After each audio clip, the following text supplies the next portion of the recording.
Fasten your seatbelts. It's going to be a bumpy night. But tell me, Eddie, is that a rabbit in your pocket or you're just happy to see me?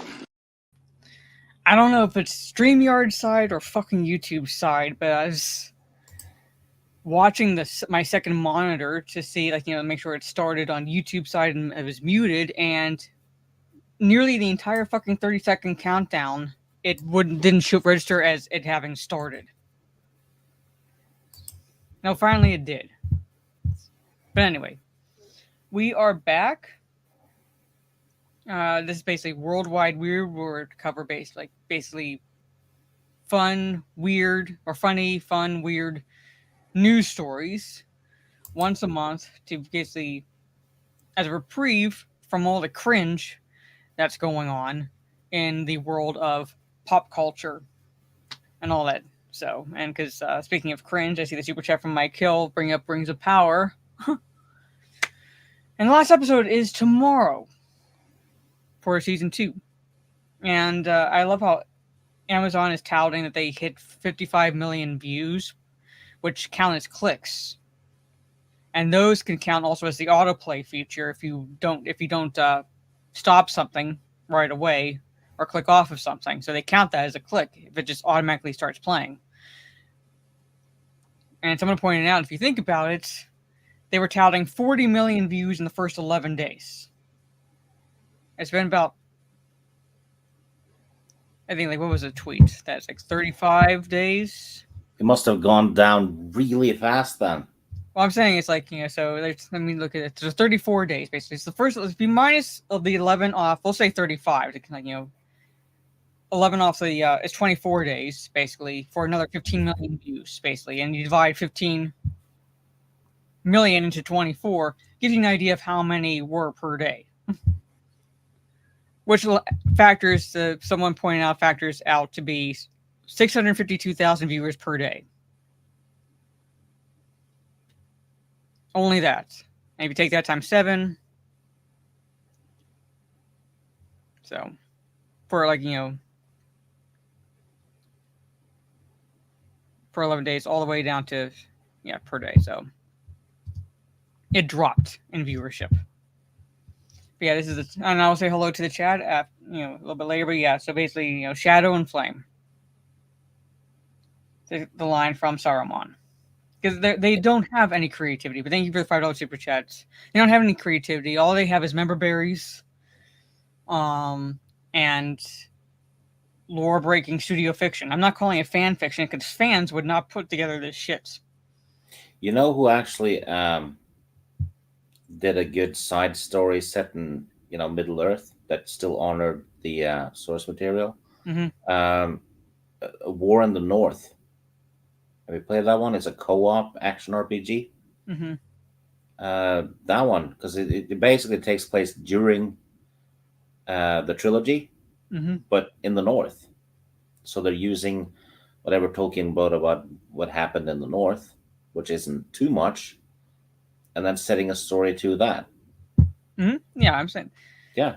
There's little game studio did way better than Amazon. Yeah.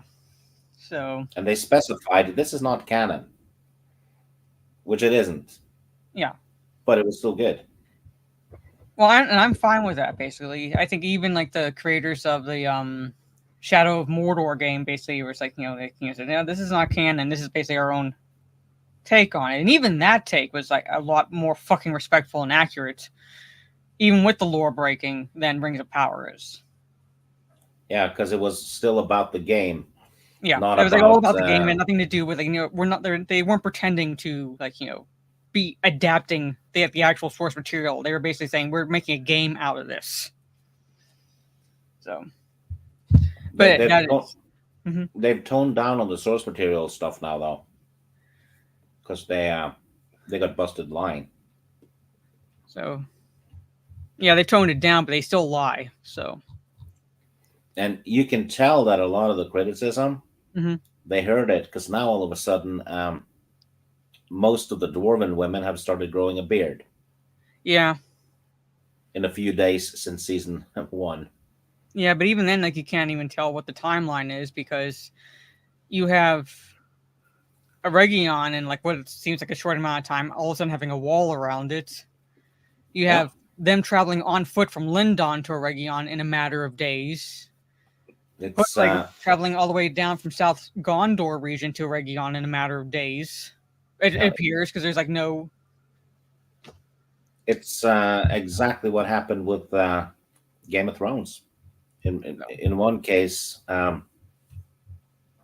lady and her crew sailed around the fucking continent in one episode. Mm-hmm. Yeah, but anyway. So I was just saying, I'm going to segue from this because talk about fun stuff basically. Because I won't be streaming tomorrow. I'm going to be doing my live stream breakdown Friday evening to get it done and over with. I'll be doing a watch party on my Discord Saturday evening. So I'll be breaking down the episode. Have you told them the D&D story yet? No, I have to. I'm going to like chat. Remind me Friday evening since I'll tell you like the D&D stories. I'm gonna put another tray in this one. Yeah, eventually. So I think my character has gotten like racked up the most kills so far. Yeah, early on, and you're a warrior class. Yeah, you'll definitely get that. But anyway, so like Stieg is my co-host for these streams. Say hello to the chat. Big Trey's like he's ready for the weird. Yeah. Jaloop, no worries if you're lurking. Gravy D, hello. The Nerdporial life form. Ms. Martin demanded I pay tribute, so hi there. Hello, Nerdporial. Hope you enjoy the stream. Hello, Conroy.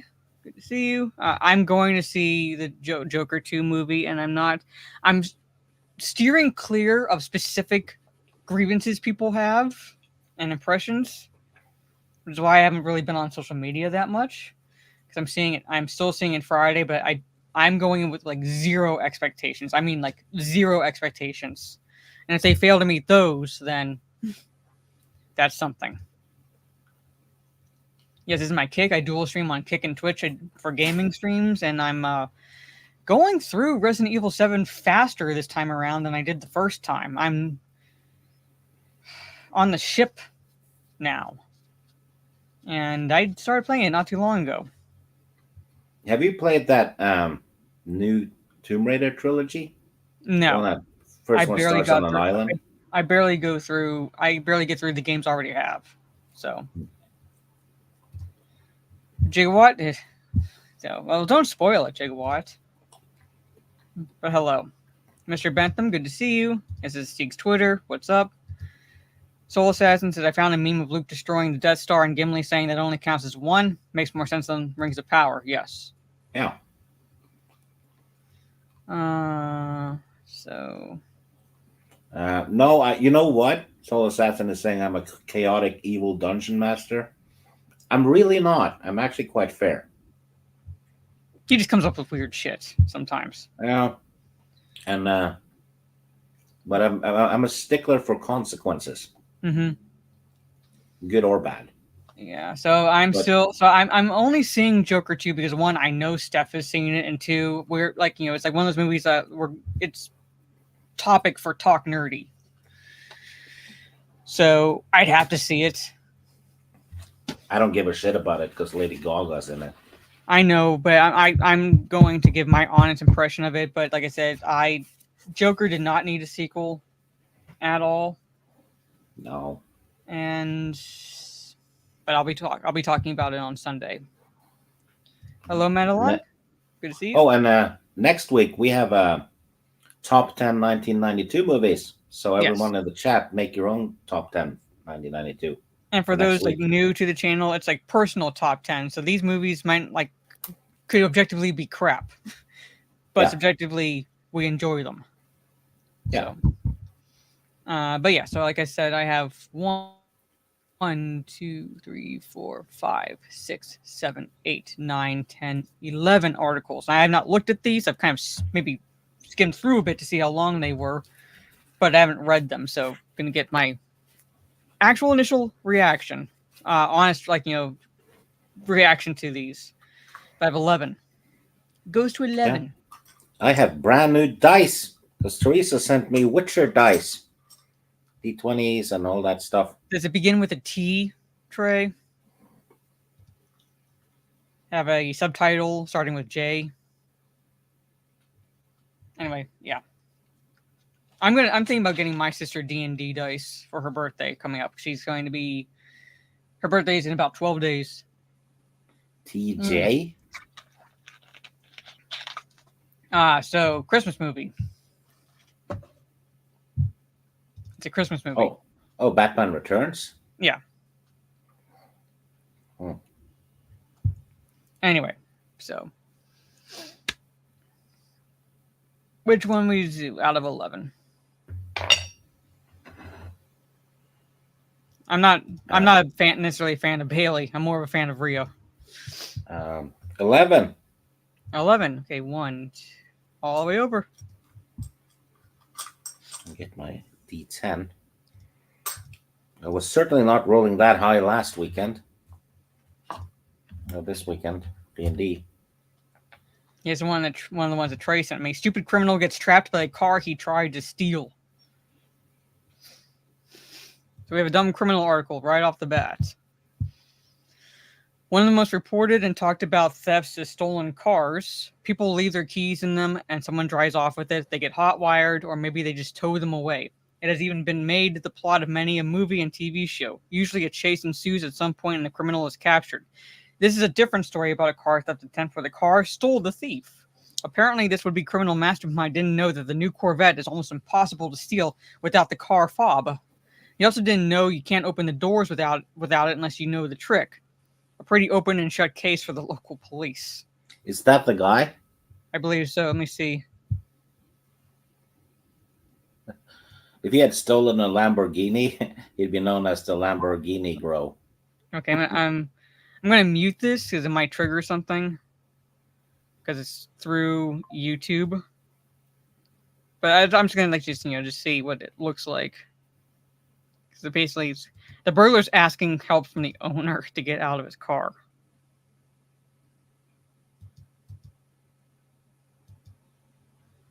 Oh, come on.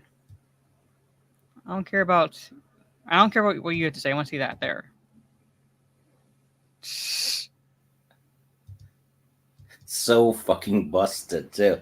He has to sit there. No, you can't get out because we calling the cops. He's like asking, can you let me out? I was like, no. So basically, he tried to steal a Corvette that has certain features on it, making it like you have to have like the key fob, and it's like little tricks to it. This is why I'm not saying this is a how-to for people, but this is why just because the car looks really expensive and most likely is very fucking expensive, all right, chances are because it looks and most likely is that fucking expensive, chances are it's going to have certain features on it like this. You don't go for those cars. You go for slightly older models and cheaper. Remember that commercial in I think it's RoboCop 2, where the car security thing, when you basically choose to trap the thief inside the car and then electrocute him, yeah, and then the seat just stomps him out. That's getting closer to reality now. Not every thief is that intelligent. Some could, but most of them are just want to get into the car, hotwire it, and leave. And for that, I'm like, steer clear of Corvettes, Lamborghinis, Jaguars, like shit that screams money. Yeah, still the shit cars. That's what I'm saying. It's like, it's like older, slightly older models. They don't have to be old models, but slightly older models that doesn't have the software. All right. Or anything like that. Doesn't necessarily require a fob to get in. I have a prediction. Because they were working on, through the GPS to make sure cars cannot drive above the speed limit. Basically, the satellite stuff kicks in through the GPS and it just slows the car, right? I bet you they can do something like that with stolen cars, that it just stops them. They could do something like that. I'm not a fan of that feature just because I tend to drive over the speed limit. But there it is. So basically, yeah, the thief got trapped in the car he was trying to steal. So again, like the lesson of the day, folks. Imagine Again. if his name was Otto, Grand God. Theft Auto. So lesson of the day, chat. Again, steer clear of the obviously expensive models. Yeah. Oh yeah, the criminals with fake cars. Yeah. So yeah, this wasn't obviously it was not a car stealing show, but like one of like the shows I used to watch, Overhauling. I believe what it was called, Overhauling. Some of the like after looks they did for like the cars they were stealing. When I say stealing, I mean like they were like basically, like it'd be like with like the help of like another family member or a friend to get the car, and basically they like trick like new paint job, new engine, new interior, like everything pretty much. So that's like one of the car shows I used to remember watching and loving because I'm like, how like something like you look at the car and I look at the after, like how did they come up with that? But anyway, those would be cars that I would, if I were a car thief, would try to steal. If. Now we're down to 10. 10 articles. Number 1. Okay.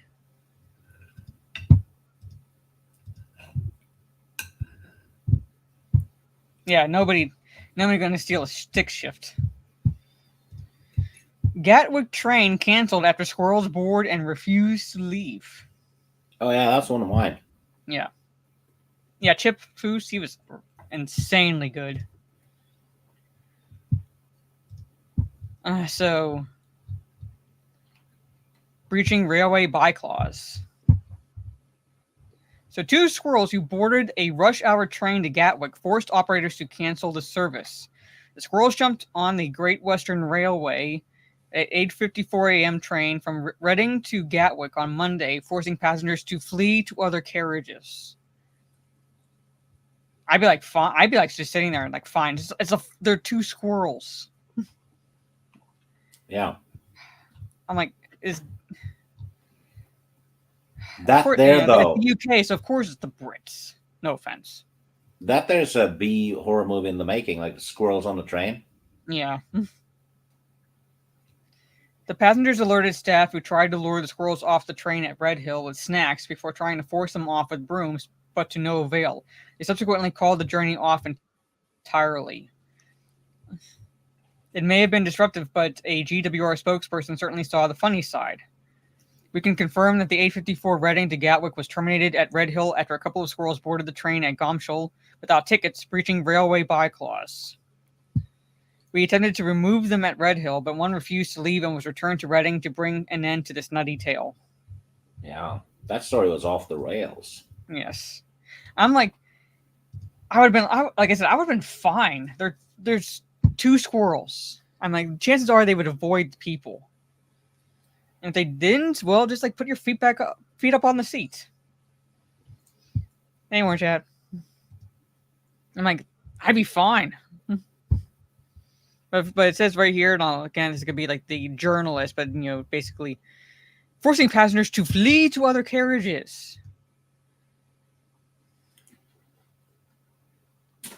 I remember a time where we had to actually fight a war against these people for our freedom. Yeah, well, keep in mind, it's not just those people over there anymore. I know, but it's gone to a point in Britain where it's like, and like, it's not entirely their fault, but they'll like, I just can't, like, I'm just like looking at what's happening over there, and I'm like, it's pussified. I'm just like we fought a war against you. Like we had to fight a war against you for our freedom. And I'm like, how did it last that many years? Yeah, but also imagine, World War II. The Brits certainly did their share. I know. I'm saying I'm like World War II. It's like it's like how they go from that to this. Yeah, and it's not even that long. It's like 2 people ago. No, this is Britain. This is the UK. Yeah, they lost their minds over squirrels. 2 squirrels that boarded a train. Yeah, stop the train and everything, and then they panicked when they didn't want to leave. Yeah. Winston Churchill to this, like they're like the. I'm like, how did it go from, it's like basically, Ian Fleming fame, the inspiration for James Bond and shit like that. And how did it go from that to this? Well, how did it go from the time, the time of Christopher Lee and his little foray with the OSS to this? Heck, English football in the 70s and 80s. Yeah. Anyway, King Charles in charge, yeah. But anyways, yeah. So basically, so a couple of squirrels basically literally derailed a train. Yeah. Chippendale, probably. Yeah. Actually, this made me want to watch an old Chippendale episode. I haven't watched those in years. I think eventually, I closed the article. I think eventually the squirrels would have left, but at the same time, it's like to actually stop the train, from running, because you can't get 2 squirrels off. Eventually, they would have gotten off at some point whenever the doors open. Just keep the train running. Someone must have pulled the emergency brake or something. So. It says they fled to other cars, which means they most likely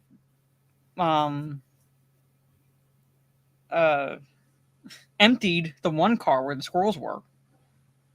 Yeah. And it's like I said, I would have been fine. I would have just sat there and nudge them with my foot if they got too close. It's not like they're gonna kill you. No, and it's like if they'd avoid you, unless they were rabid, which I doubt. I'm sure the article pointed that out if they were, but unless they were rabid, they would avoid you. They would as much as possible while they were exploring the car. The reason why they didn't leave was probably because people were standing in the doorway and blocking it. Maybe, yeah. And just squirrels are animals that will leave when they want to. So, like I said, keep the train running. At some point when the doors opened, they would leave. Yeah, especially if you stood up, they would run away because they don't want to. They don't want to be near you. They don't want to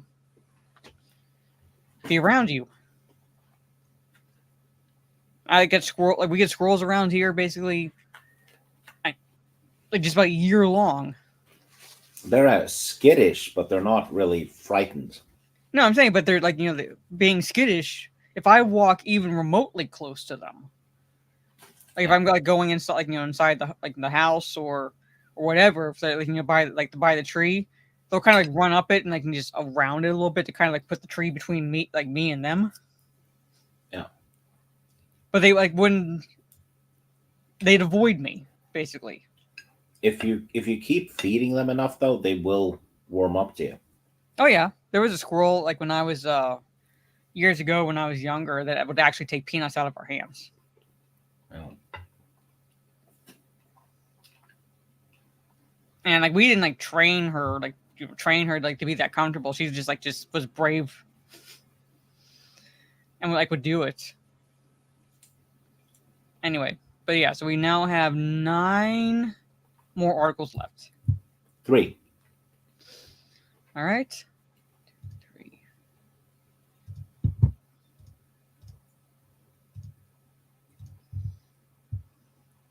All right.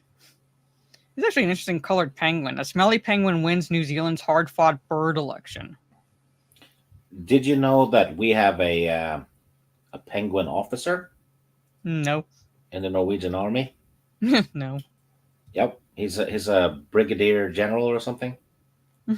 Officially, there was a parade for him and everything. I mean, we've had like there have been like small towns that like dogs as mayors. Yeah, so we'll see. I just like saw the title and was like, okay, I gotta talk about this. So Wellington, New Zealand. It's a noisy, smelly, shy, and New Zealand's bird of the year.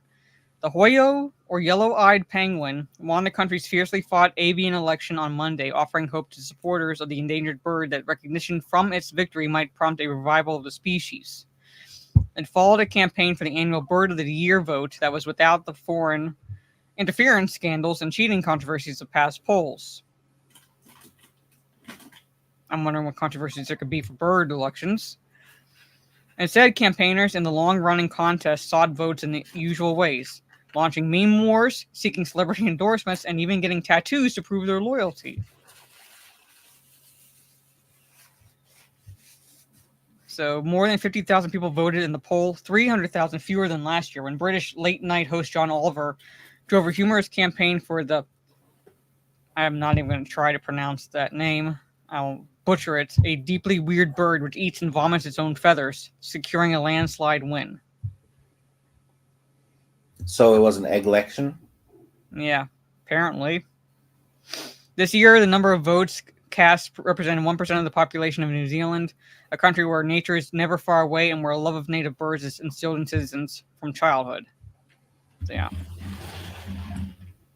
It means noise shouter in the Maori language. So hoyo ho means noise shouter. Is a shy bird thought to be the world's rarest penguin. So basically, numbers have dropped perilously by 78% in the past 15 years. That's yeah. Well, I'm hoping maybe at least it raises awareness, because Jane Goodall was part of it as well. So.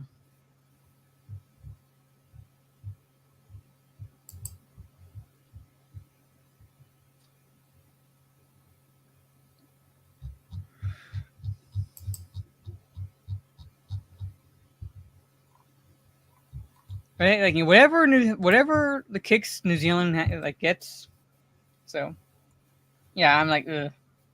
I'm not even gonna try to pronounce like the name of that bird that won last year, but like this bird, yeah, it's like I don't think I've ever seen a penguin like with this coloring, so I'm hoping it like I said, it raises awareness for the species, especially since it dropped by 78%. Yeah. So, but there is so cute little article. I'll put something in the private chat.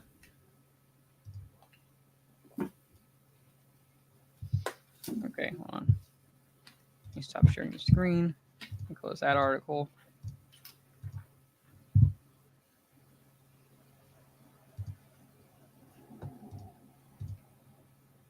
Small cookies.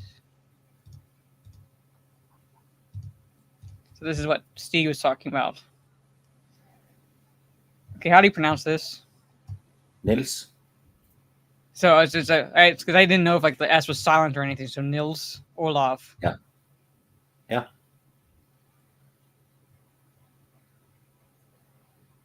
That's kind of cute. Yeah. He's high ranking. The guy's fucking deadly. Yes. So he could give me orders if I were still in the military. Outranks me. Yeah. I'd have to salute him. Yeah, you better. Mm-hmm. I would. I'd respect this penguin more than most officers I had to deal with. Because I was in Afghanistan.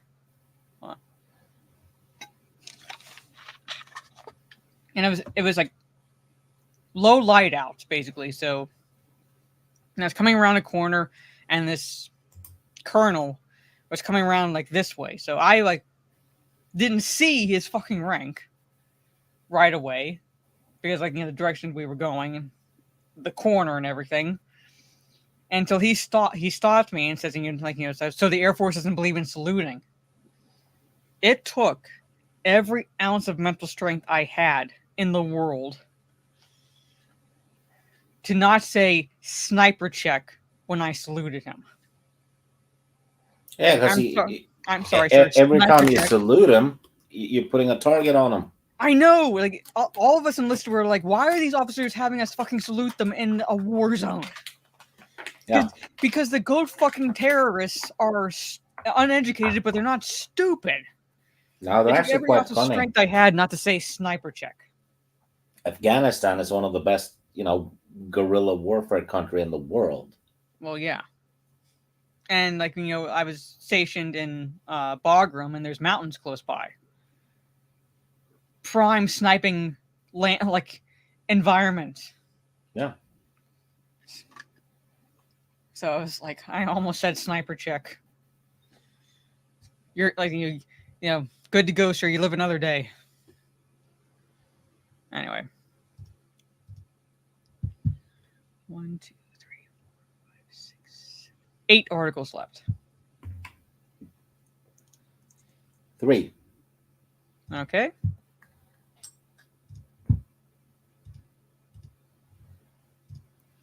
I kind of skimmed this one, but I saw the title and I was like, what exactly would this hidden turbulence be in Van Gogh's Starry Night? So basically, like you've most likely seen, and if you aren't necessarily fans of artwork, you've seen Starry Night by Van Gogh. It's one of the most popular ones. They're doing a biopic about him. Mm-hmm. There is one, Kirk Douglas. He played Van Gogh in a biopic like decades ago, and I thought he was actually brilliant in the role. Kirk Douglas is underrated nowadays because a lot of the youngsters haven't seen him in much. Yeah. But yeah, but it's like I remember watching most of the movie where he starred as Van Gogh, and like I said, he was brilliant. But it says Van Gogh's Starry Night held a secret, and scientists just discovered the hidden turbulence. So, hold on, I gotta let my cat out of the room. Be right. Yeah. Yeah, Terry Crews is gonna play him. Trey. I think it's him or Rachel Zegler. No, it's gonna be Jennifer Lawrence. Remember, she's the first ever. Yeah. Anyway. Well, she's kind of gone now that Harvey's gone. Yeah, kind of. I haven't really seen her in much. Nope. If you're asking if he actually did what Van Gogh did, no. But he was really good in that scene. But anyway, so he really did go the extra mile. The Starry Night, the 1889 Hallmark artwork by Dutch painter Vincent van Gogh, is remarkably congruent to the astronomic principles of our sky atmospheric scientists recently discovered. It also alludes to the artist being well ahead of the scientific minds of the 19th century. Scientists believe that Van Gogh's emboldened brushstrokes appear calculated to account for patches of an invisible, uneven airflow known as turbulence that would cause changes in the visuals of the night sky. Even more miraculously, he had painted the vivid work in daylight at a windowless studio, according to ArtNet. Now, researchers published in Physics of Fluids have identified what they described as a hidden turbulence within Van Gogh's stellar style. The artist appears to have compensated for principles in fluid dynamics that did not come about until about almost 100 years later, such as a scale for the motion of aerial energy designed by mathematician George Batchelor in 1959. See, like I said, you've most likely seen Starry Night. I hadn't, actually. So, well, this is Starry Night, basically, so. It looks like shit. Even I could do that. The scale of the paint strokes played a crucial role. I'm not going to try pronouncing his name. With a high-resolution digital picture, we were able to measure precisely the typical size of the brushstrokes and compare these to the scales expected from turbulence theories. Beyond that, even a 2019 study suggested he accounted for turbulence not just within the atmosphere, but also the stars light years away. So they actually took Starry Night and analyzed it scientifically.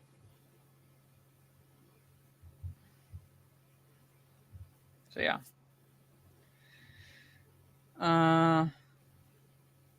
So basically it says 14 twirling shapes was how Van Gogh had an uncanny connection to the movement of our natural land and skyscape. It reveals a deep and intuitive understanding of natural phenomena.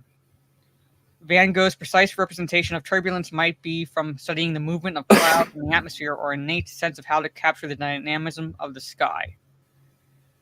So yeah. So apparently, according to scientists, Van Gogh was sensitive to the invisible, like the airflow and the turbulences in the night sky. Probably why I had to cut off his ear. Maybe. I'm just, I don't know how accurate this is. I'm not a scientist, so I don't know what what this mathematician did, what these scientists necessarily did. I have no idea what these mean. I have no clue. So, but according to them, it's like indicative of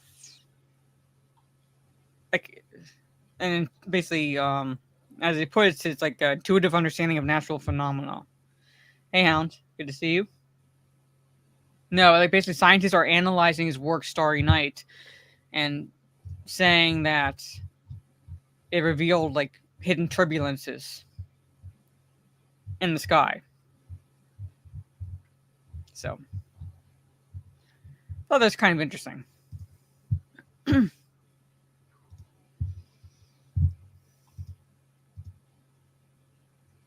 So, thank you. So now we're down to 7 articles. 2. Some of the ones you sent. Sorry, I don't mean to yawn. So, archaeologists have just found the world's oldest cheese in an ancient Egyptian tomb. I thought that was so damn weird. Yeah. Because it should have dissolved.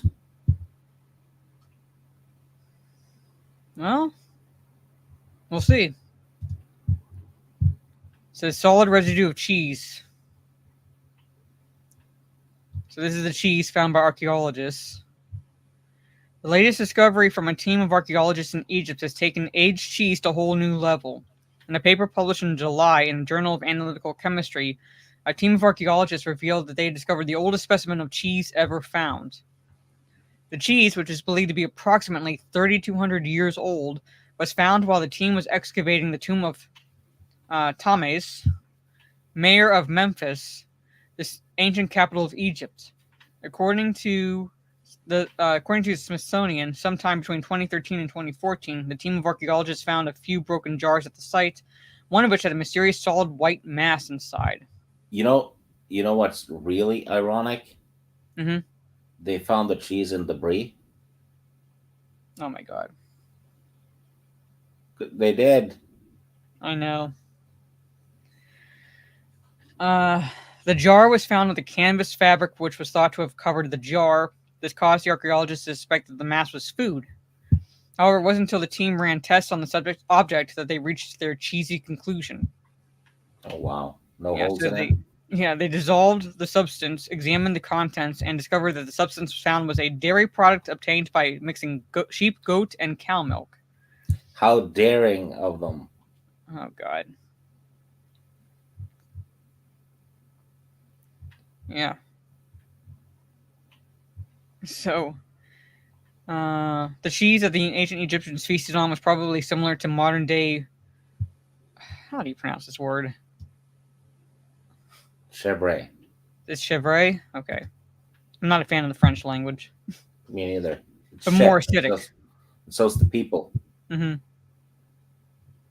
It would be high in moisture. It'd be spreadable. So yeah, probably close to that because I don't imagine them being like blocks like nowadays. Researchers have been studying samples of possible dairy substances in ancient Egypt for decades and have extracted lipid and fat residues from pots and jars dating back as far as 7000 BC. There it is. So 3200. So 3200 years old. World's oldest cheese. Makes you wonder how long it took for it not to be edible. Because it's still there. Yeah. But now it's like more like, look more petrified. Hey, Ms. Martin uses. Hey, they use mustard seed. I don't think so, Paulo. But yeah, so 3,200-year-old cheese. I don't think it's spreadable anymore. Close that. So now we're down to 6. 5.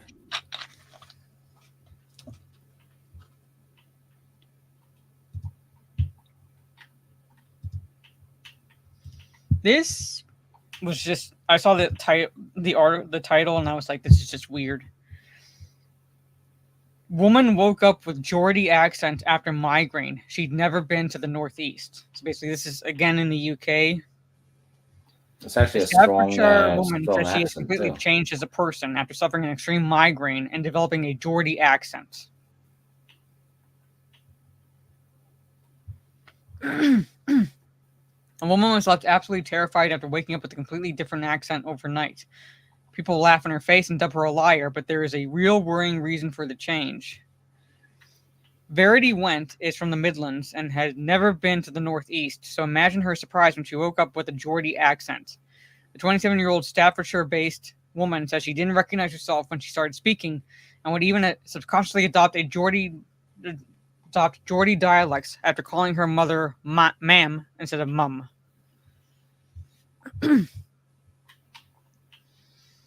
Verity was already suffering with terrible migraines, which left her blacking out, vomiting, having seizures, and partly paralyzed. People just think I'm faking it, but I'm not. I didn't ask for this to happen to me. In 2022, Verity was diagnosed with functional neurological disorder, the name given to medically unexplained symptoms that appear to be caused by problems in the nervous system, but which are not caused by physical neurological disease or disorder. She was also diagnosed with foreign accent syndrome. The rare condition is common after a head injury, stroke, or other types of brain damage, according to Healthline. So it's basically she woke up with a Geordie accent. Given that it's a Geordie accent, the more she talks, the bigger her headache's going to be.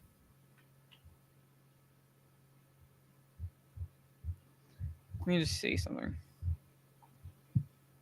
But yeah, you'll be able to see like a clear difference between how I sound now and how I used to sound.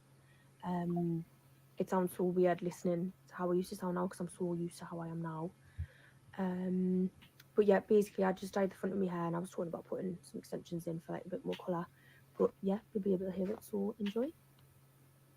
Of not putting all of them in, just putting like a few in just under here, so that like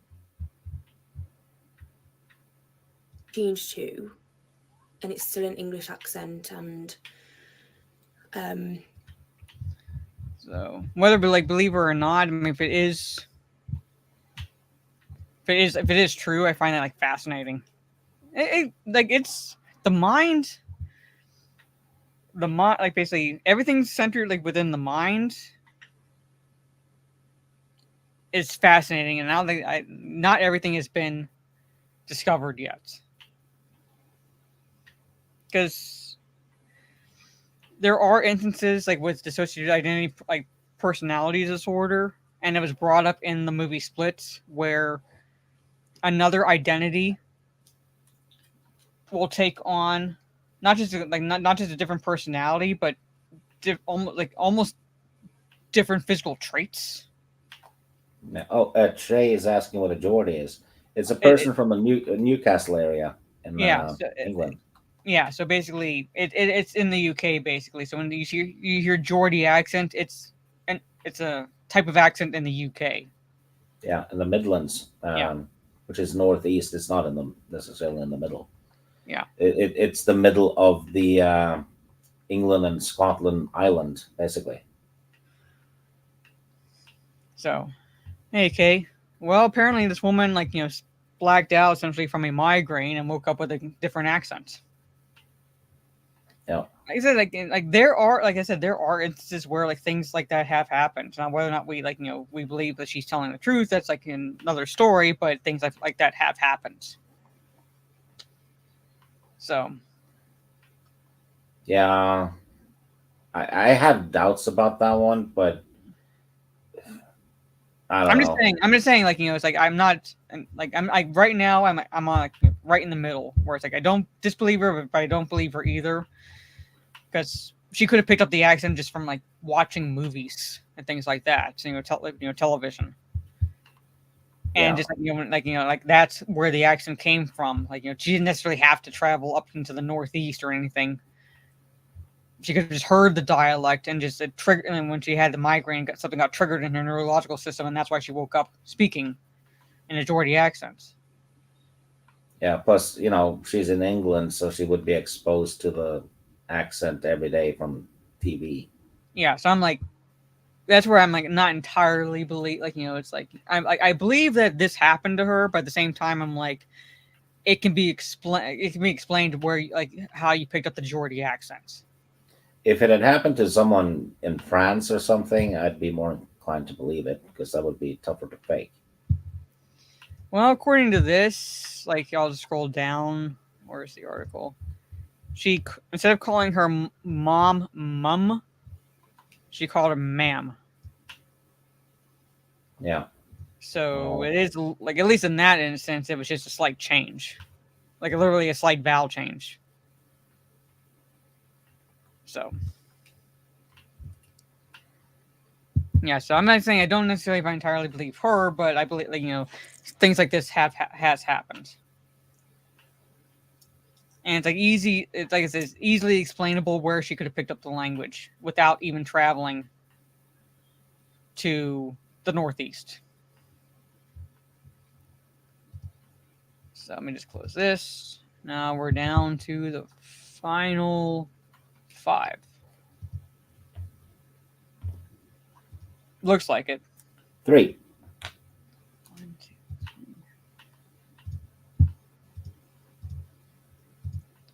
So, a loose sheep rams Michigan trooper and his patrol vehicle.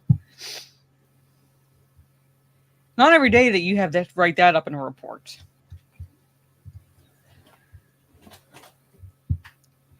A sheep on the loose unsuccessfully attempted to defend its freedom by ramming a Michigan State police trooper and his patrol vehicle.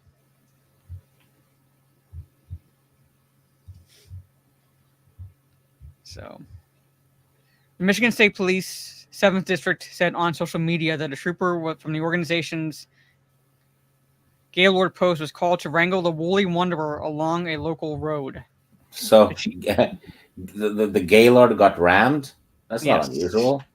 The sheep tested its strength and rammed the trooper. The sheep lost.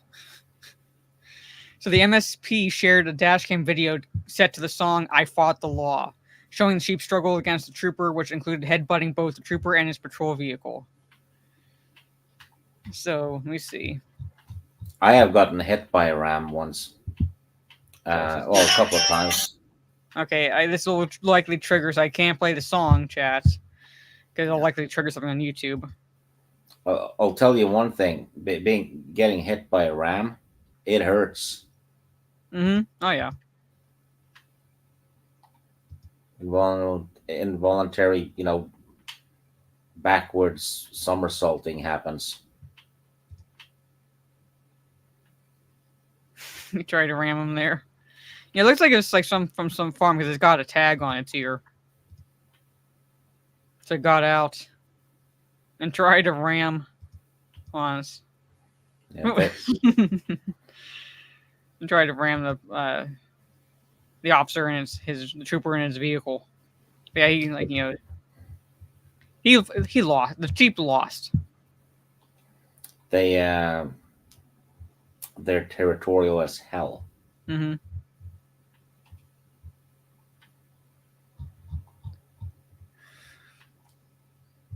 So yeah, I just finally got a kick out of the fact that the sheep tried to headbutt the police trooper and the vehicle. Yeah. So not every day, you have to write that up, as part of a report that a sheep tried to ram you. Okay, down to 4.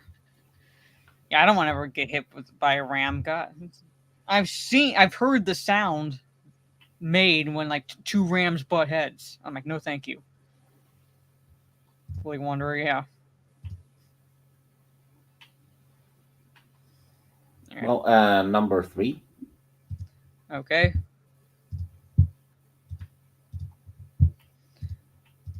Oh, this was interesting.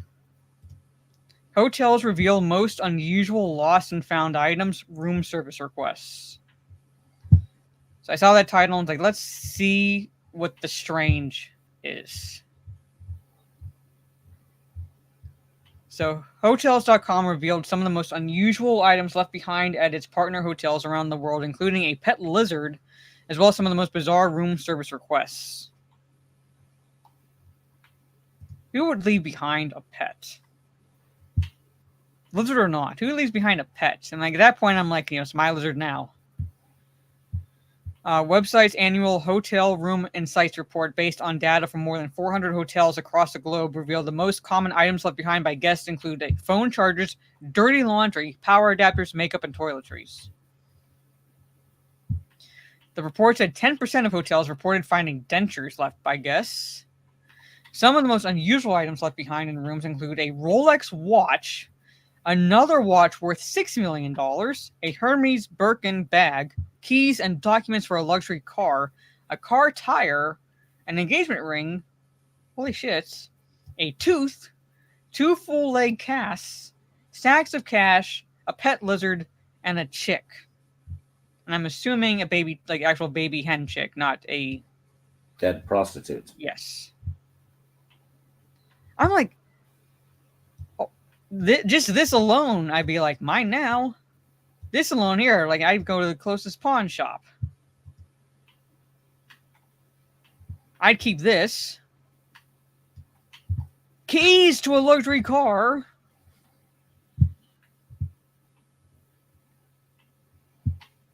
Hotels.com said the lizard and chick were safely reunited with their owners. The report also dealt some of the most unusual room service requests at the hotels, including an Evian-filled tub for a child's bath, a customized allergen menu for a pet, burnt toast, a caviar hot dog. Ugh.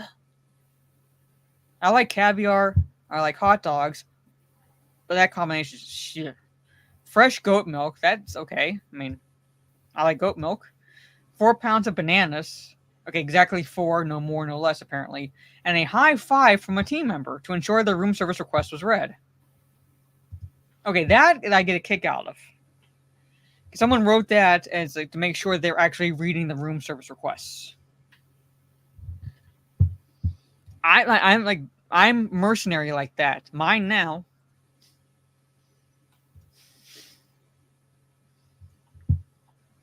But I get that. I get that N one basically. That might be like basically just to make absolutely sure that they're reading the requests. But this right here, I'd be like, what the fuck?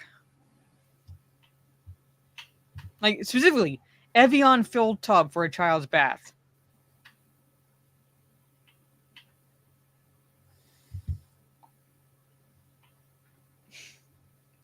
Like,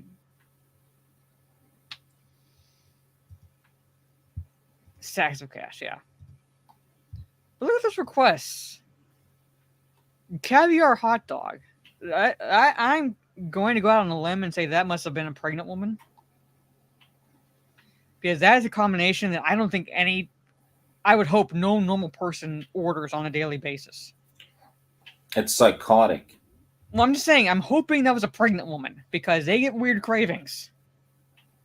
Women get weird cravings when they're pregnant or can get weird cravings. So I'm hoping that was because she was pregnant.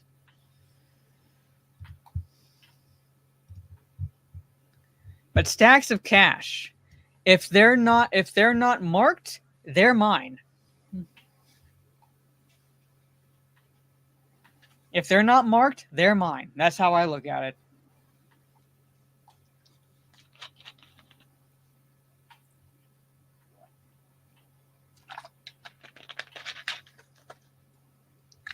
I don't know, evidence or what, but I'm saying. Like, oops. Check the lost and found. Anyway, there it is. That's like some strange requests. But yeah, 3 more articles left. 2.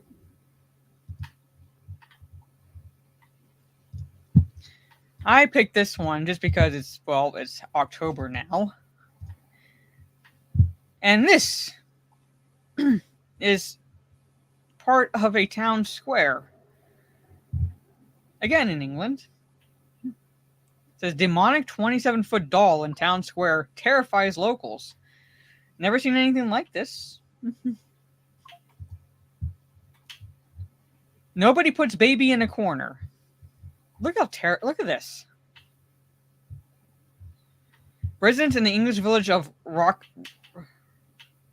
Rockdale, I guess. Rochdale. Is it Rochdale? Is it the TH sound? Okay. Yeah. Are freaking out after a giant baby doll was erected in the town square with some petrified pedestrians describing the installation as creepy. The 27-foot tall toy tot named Lily features giant movable limbs and a mouth that opens and shuts like a plus-size Pinocchio. Oh, Triss, you just came in at the right moment. Hello, Triss. Look at this. Look at this thing. It's awesome. The doll was erected as part of a new campaign encouraging school children to talk about the importance of the environment. Well, you're freaking them out about the environment. That's I guess they'll be talking about it now. I'm avoiding that environment if I were a kid. Holy shit. School groups will reportedly speak to Lily about their plans for looking after animals and nature. In the video posted to the Rochdale Borough Council's Facebook page, a group of school children is seen singing Twinkle Twinkle Little Star to the ginormous doll. But when the youngsters didn't seem spooked by the toy, some adult residents were feeling far more freaked out. This is creepy.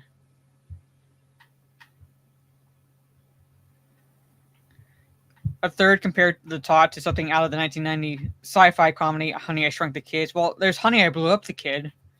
That's what this would be right here. Because there's the sequel, Honey, I Blew Up the Kid. And not exploding, blew up the kid, meaning growing, blew up the kid. If you have not seen the sequel. But I just think that's...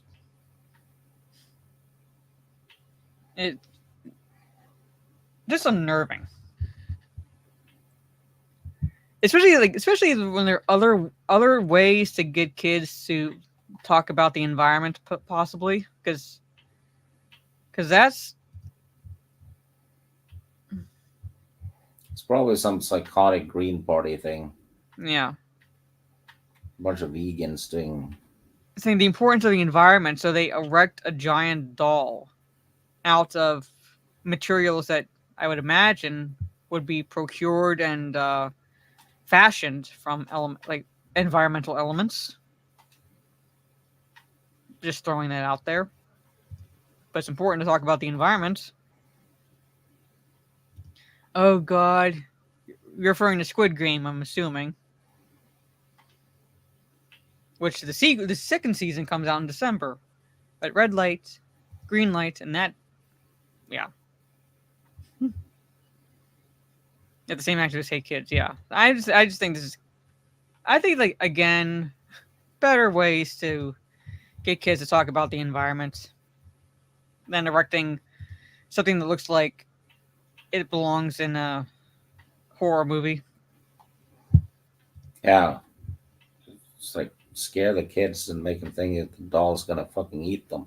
Yes, I'm just saying like there's better ways.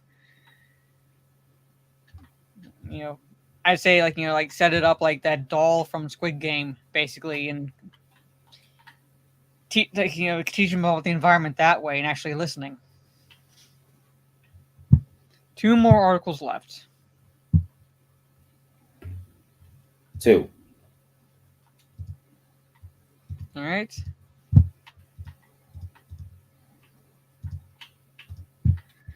Okay, this is like the second one, Trey, that you sent.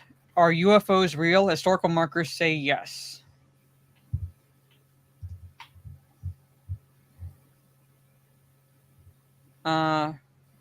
Pascagoula, Mississippi, is known for building Navy ships, but city officials say it's actually famous for 2 other things. First, it's the birthplace of Jimmy Buffett. The city put up an historical marker outside his childhood home. Again, if it sounds like a vowel, if the H makes a vowel sound, it's an.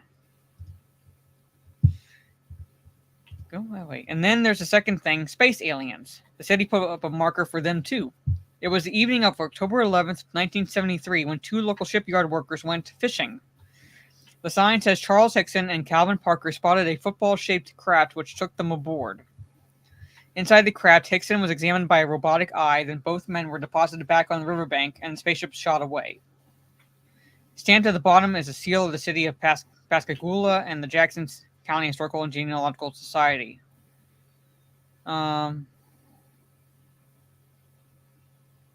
Because these 2 guys have the same story of what happened, how it happened for the rest of their lives, this marker is going to be there for a long, long time. It's a lasting tribute to what occurred right here in Pascagoula. Well, see, the thing is, the skeptic in me could be like, well, their stories sounded like because they made sure to get their stories straight. I mean, if they were abducted different times, like different dates, different times, and had the same story, then I'd be a little bit like less skeptical. I'd be less skeptical because like they have like the same details, but they were this far. It was like this far apart. But when they're abducted together, so the aliens, robots, I have no idea. But I'm saying when they're abducted together, and they're like, because these 2 guys had the same story of what happened, yeah, no shit, they were together. They're here offering them a beer. Yeah, it's the South. You'd think they would. So basically, this marker is now one of at least 15 that say without hesitation that aliens have come to visit Earth. They joined more than 180,000 other historical markers dotting the country's landscape, and NPR found they wouldn't be the first to claim something that may or may not be true. There's a marker in Massachusetts that claims the town was once home to a real live wizard. New York has a marker about a ghost that plays a fiddle on a bridge in the moonlight. Okay, so these... Betty and Barney Hill incident. On the night of September 19th to the 20th, 1961, Portsmouth, New Hampshire couple Betty and Barney Hill experienced a close encounter with an unidentified flying object. Okay. It's one of the markers. I mean, if you want to do it, it's basically like, have some fun. But like I said, just because like they had the same story because they were together. Yeah. So I'd be less skeptical of the incident, as I said, if like say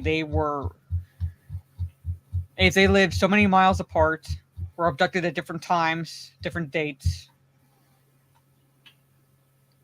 but they had the same story, like similar, like too many similarities in their stories for it to be a coincidence. Then I'd be like, okay, that sounds like to me a genuine abduction story versus they were together and they were abducted at the same time. I feel like now maybe they were telling the truth, or maybe they were like, you know, trying to come up with like some type of bullshit story that they believed people would like to a degree buy. But at the same time, it's like a way to explain, I don't know, why they did not get home when they did to their wives. Oh, honey, like you wouldn't believe it. We were abducted by aliens. Yeah, right outside the pub. Yeah, so like, you know, it's like, otherwise I would have been home at 10 when I told you I'd be home at 10.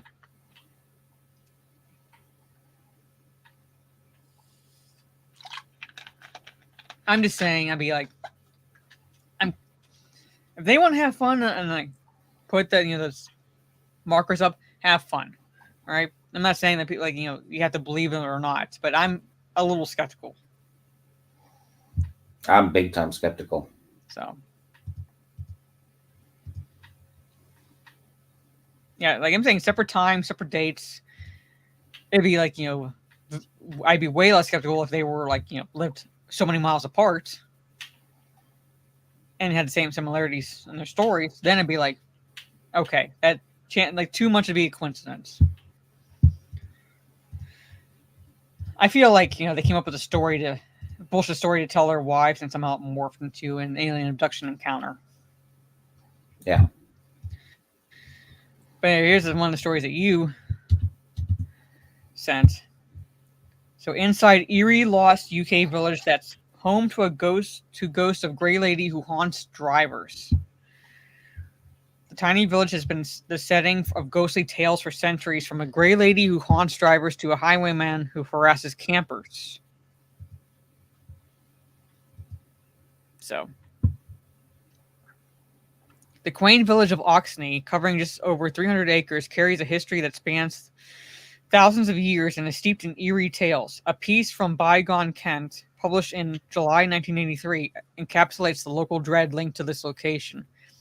It implies that famed authors Henry James and Edgar Allan Poe would have difficulty finding a better setting for any of their ghost stories. The article also cites a wagon master exclaiming, "I was always again coming by Oxney. I told him no good would come on it." The site's past remains somewhat veiled in mystery. What we do know is that the parish of Oxney is approximately 1,000 years old and was documented in the Doomsday Book. Fuck off, Kamala. I should say Domesday Book. Initially, it was bestowed upon Sir William D'Avril, a knight, before transitioning into the possession of John Smedley. The church dedicated to St. Nicholas wasn't constructed until the Middle Ages and originally belonged to the pre-Monstraten. I'm too tired. Canons of Langdon Abbey. The abbey was suppressed during the dissolution, causing the church to... Okay, so... get off the parish.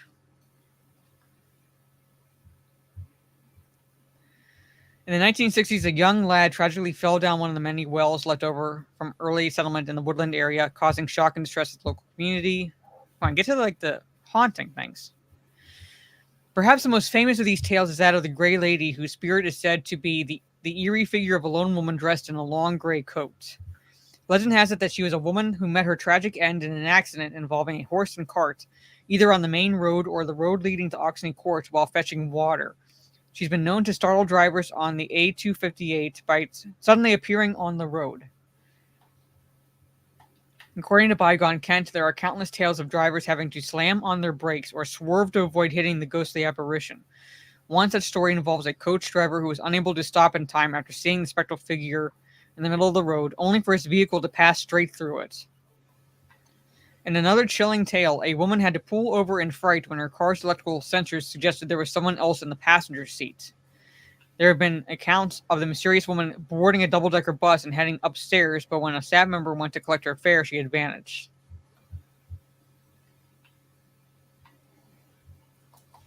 So, elsewhere, campers in the Oxney woods have reported an unshakable coldness and an inability to light a fire despite perfect weather conditions. But also here, where sightings of a masked highwayman have been reported. These encounters may not be too shocking, given that in the 18th century, Oxney Bottom was a notorious hangout for highwaymen. One particular infamous one was actually hanged on the gibbet here. Part of me just wants like to visit these areas just to see if I encounter like the Gray Lady.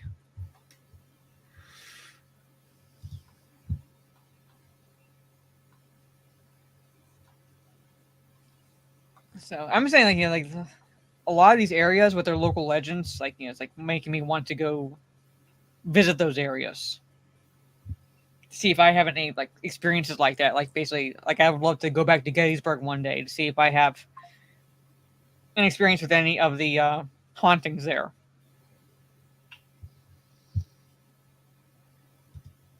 So I personally never had an experience, but part of me would like to have an experience. I think I might have had one. Mm-hmm. So.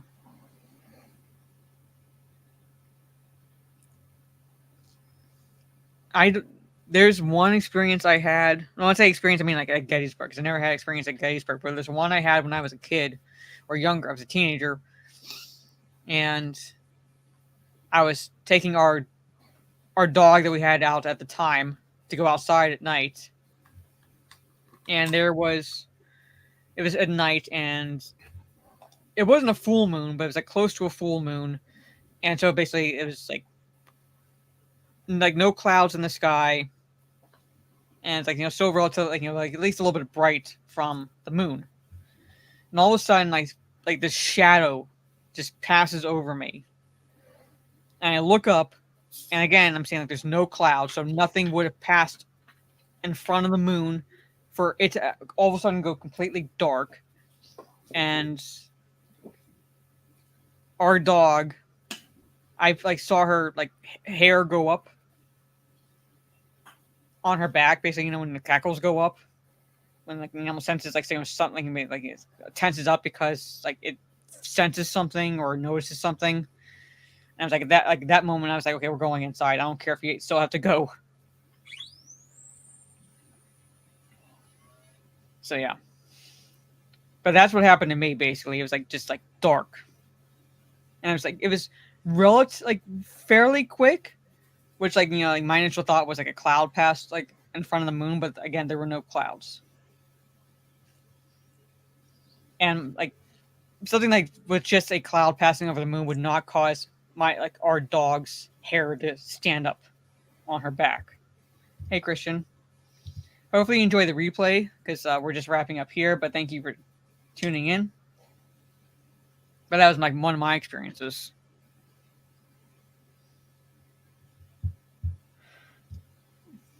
Well, sometimes ghosts, depending on if they're residual haunting or not, can be confined to a particular location. And it could also be if the ghost was murdered, like, could be confined to haunt the room or area where he or she met the untimely end. It's because when you get murdered, you expel a hell of a lot of energy, and I think that gets stuck. Well, that's what I said. There's residual hauntings and there's active hauntings, basically. And residual hauntings are basically just play on repeat. The ghost goes through whatever motions, as if, and they're like completely not even like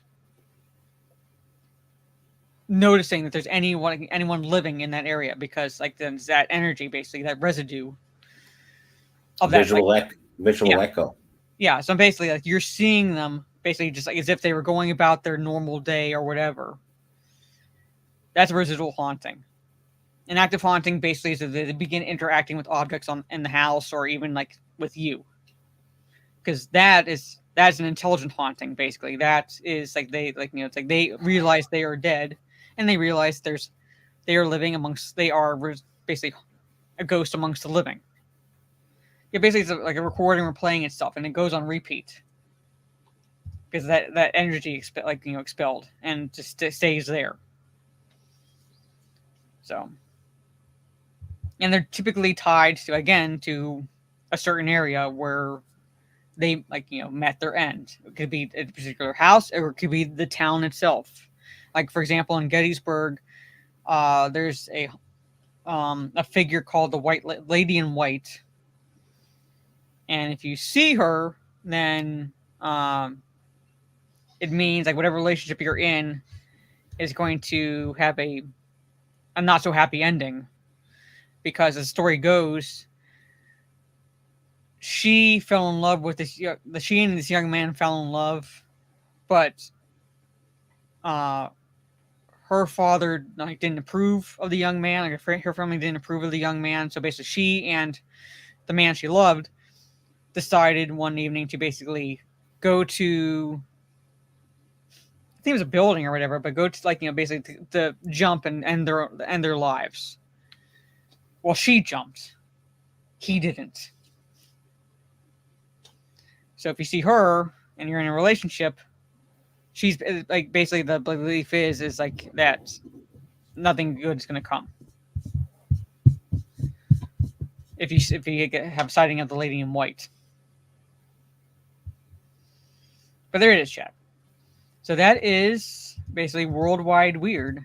Next week will be the top 10 films from 1992. So maybe in the future, maybe around closer to Halloween, do a ghost stream. Find like haunting articles and things like that. Because I did a ghost. I did like one of those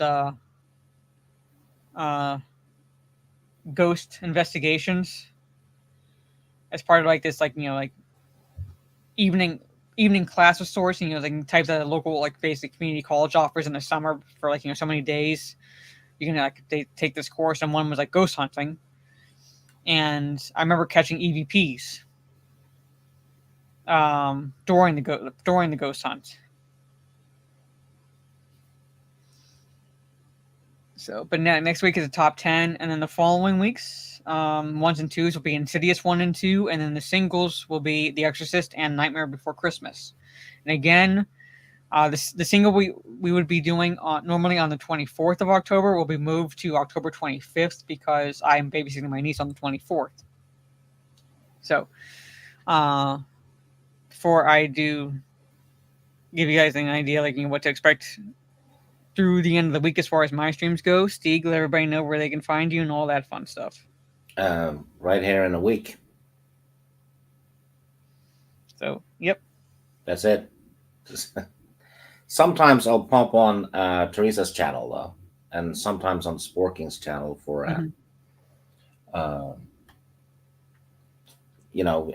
Game of Thrones book theories and whatever. It's fun. Because there's 2 or 3 novels written between the lines in those damn things. So. So, Night Before Christmas is already dominating the stories. Well, because it's both.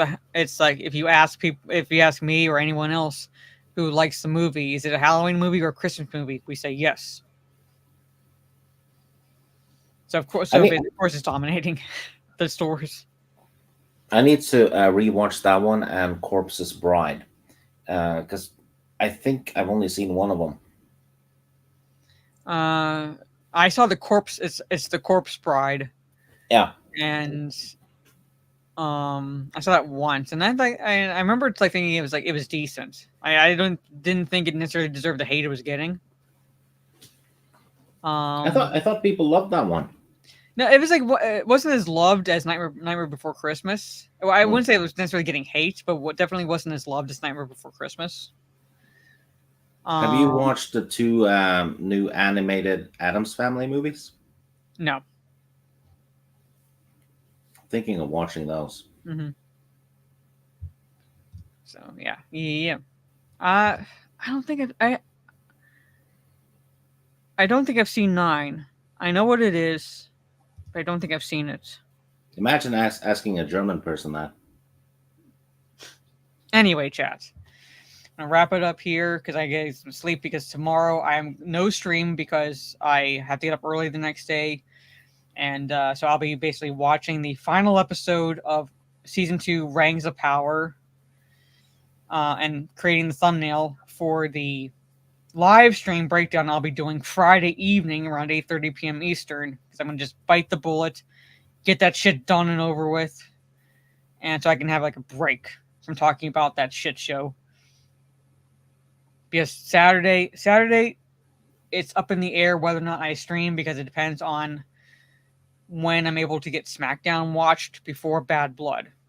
Because I'm planning on doing a watch party on my Discord for Bad Blood, and beginning at 6 p.m. Eastern, Saturday night. You know what? Something that struck me is some of my all-time favorite franchises are all being butchered right now. Because Tolkien with the Rings of Power, and then the Wheel of Time show, The Witcher, and Disney Star Wars, and D&D. That's like my top 5, and everything's being pissed on right now.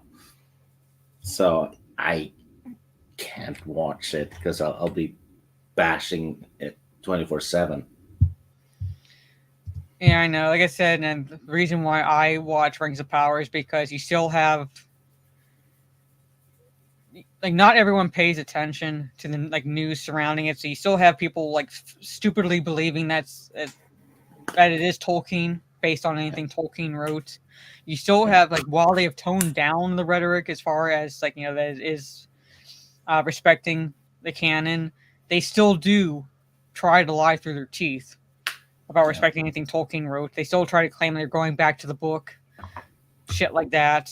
You still have the shill like media sites and the shills on social media pushing the narrative, like basically the narrative of like how good the show is. So I watch it to get the truth out on why it's disrespectful to Tolkien, why you shouldn't believe what Amazon says, what the showrunners say, or anything like that.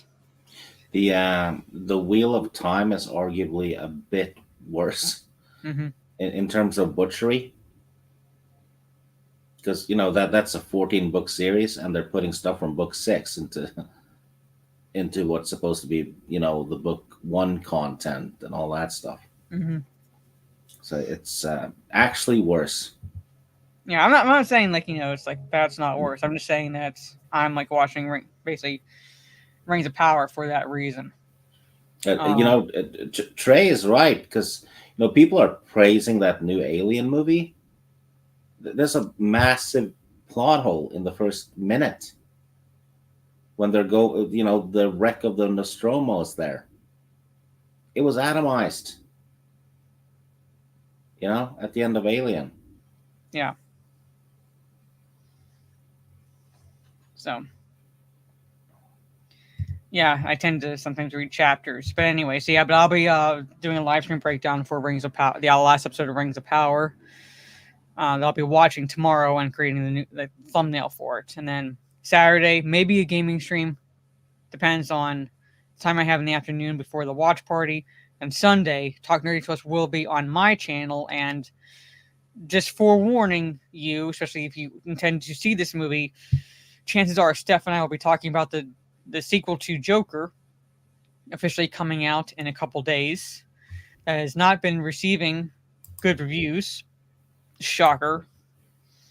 And we'll likely touch on spoilers when we talk about that film. So again, if you're planning on watching that and you won't be able to do it before Sunday, fair warning that we will be talking about that movie. So, yeah. So there it is. Scream 5, which is basically, I remember them referencing The Last Jedi, not by name, but the director who were but like alluding to what happened with The Last Jedi to what the director for installment 8 in the franchise for the Stab franchise and Scream and shit like that, and how it was like an indictment against toxic fandom. Yeah, toxic fandom. That's a name for the fans that actually cared. Yes, and when I said that, basically in like memory of Wes Craven, I almost shouted "fuck you" to the screen. I rewatched 4 recently. I didn't think that one was bad at all. No, that one's fine. I see that as like a spin-off. Like we're like basically you have the Scream trilogy, and then that is a kind of like a spin-off type of movie. And that's it. Everything else after that, I don't care about. 3 was kind of weak. Yeah, but it was like a trilogy, basically. So it was the weakest of the like 3, but it kind of ended. Like ended the story there. We did not need anything past the 4th one. Now they're doing a 7th one. Yeah. Which is kind of, I think, retconning 5.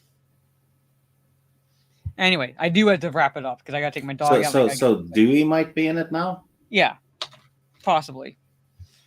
But yeah, so I'm saying possibly. But anyway, I do have to wrap it up. I got to get some sleep. I got to take my dog out. So I can like I said, I can get some sleep because I did not sleep well last night. Anyway, take care, chat. Have a good rest of your day or evening wherever you are in the world, and I will see you all next time. Peace.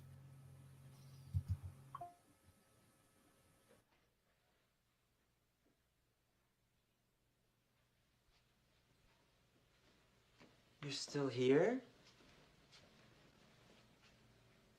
It's over. Go home.